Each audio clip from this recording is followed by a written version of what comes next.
Madam మీరు భయపడ్డాను అంటున్నారు, మళ్ళీ అతను ఎమ్మెల్యేని కొట్టానని అంటున్నారు. అవును కొట్టానండి. ఎందుకు కొట్టారు, ఎందుకు భయపడ్డారు? ఇప్పుడు ఎవరైనా అమ్మాయి మీదకి వస్తే సెల్ఫ్ డిఫెన్స్ కూడా చేయరా అండి? పెళ్లి చేసుకుంటాను అని చెప్పినందుకే నేను అబార్ట్ చేయించుకున్నా. అటు మా ఆయనకి విడాకులు ఇచ్చేయమన్నారు.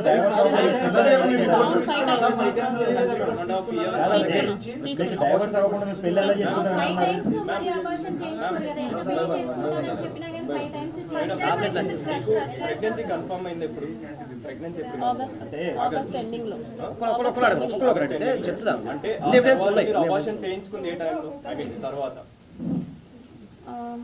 నెక్స్ట్ మంత్ మిడిల్ లోనే ఎప్పుడో చేసుకున్నారు. అంటే దాని తర్వాత కూడా ప్రెగ్నెన్సీ కన్ఫర్మ్ అవుతూనే వచ్చింది. ఆ తర్వాత 5 times మీరు అబార్షన్ చేసుకున్నారు. అంటే 1.5 years లో 5 అబార్షన్స్ అనేవి ఎలా అనేది ప్రశ్న.